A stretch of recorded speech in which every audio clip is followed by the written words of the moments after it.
Did you know more Americans will die of cancer in the next 14 months than have died from every war that the U.S. has fought combined? Cancer has escalated to epidemic proportions over recent decades, with lifetime risks in the United States now reaching 1 in 2 for men and 1 in 3 for women.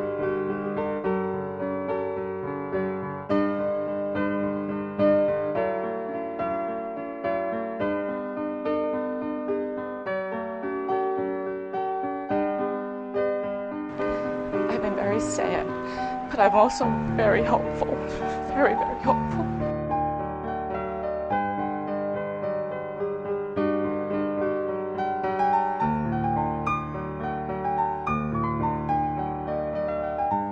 Think about going to high school and going to college, then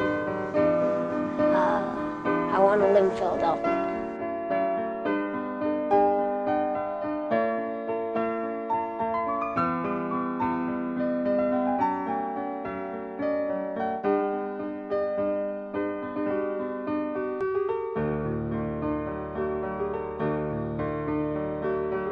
Each year, approximately 12,500 American children are diagnosed with cancer.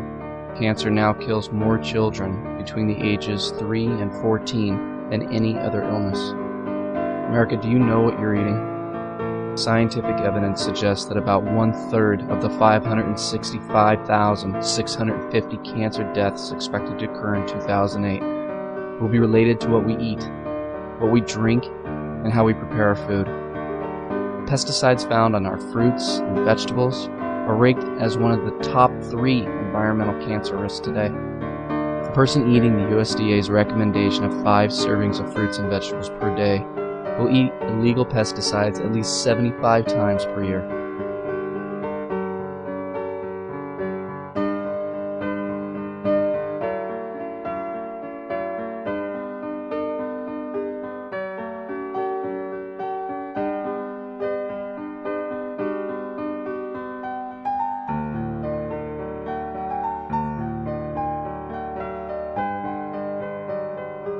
Red meat contains an abundance of antibiotics, hormones, chemicals, and pesticides that are negatively associated with cancer.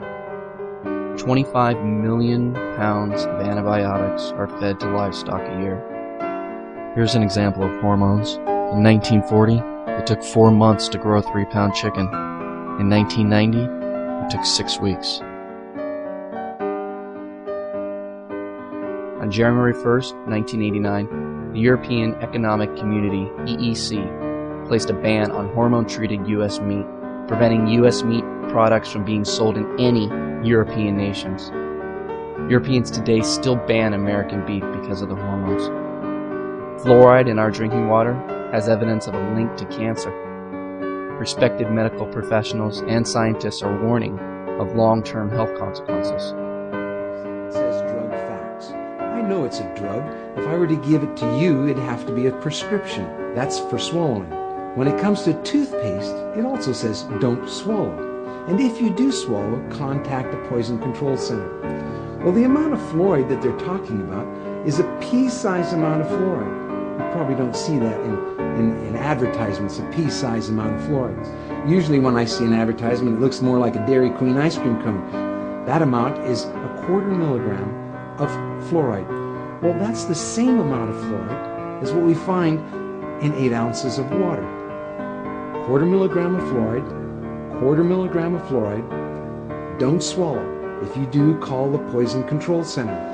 Dr. Ludwig Gross, Chief of Cancer Research, U.S. Veterans Administration, stated the plain fact that fluorine is an insidious poison, harmful, toxic, and cumulative in its effects, even when ingested in minimal amounts, will remain unchanged no matter how many times it will be repeated in print that fluoridation of the water supply is safe. When analyzing the fluoridation controversy, ask yourself if fluoride is completely safe. Are so many countries rejecting its so-called health benefits? Studies have shown when preparing food in the microwave, plastic wrap has been found to have 10,000 times FDA limits of carcinogens. DEHA is a softening compound added to plastic products to make them more pliable. Studies have shown that DEHA, when present, can migrate into foods at high temperatures. When doing your own research, you will come across different views, but whether the level of danger is unknown, unstudied, or unreported, when it comes to pesticides, hormones, antibiotics, and chemical exposures, would you really want to accumulate these toxins in your body? It's amazing how we can create so many ways to cause cancer, and yet we invest billions of dollars combined with decades of research, and we still cannot create a cure. It is estimated that $14.4 billion is spent each year on cancer research. Still, the most widely used treatments today are chemotherapy and radiation.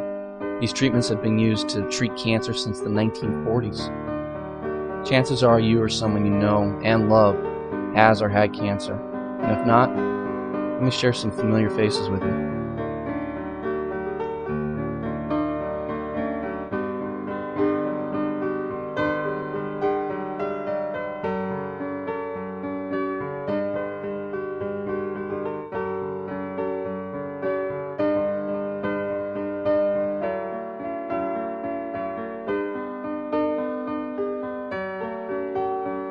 And over 1.4 million this year, over 116,000 this month, and over 26,000 this week will be diagnosed with cancer. Who's next? My name is Robert Flanagan. Both my parents have cancer, and I am on a journey to connect, support, and educate those fighting cancer. If you or someone you know has or had cancer, please join me today at www.circlesconnection.com.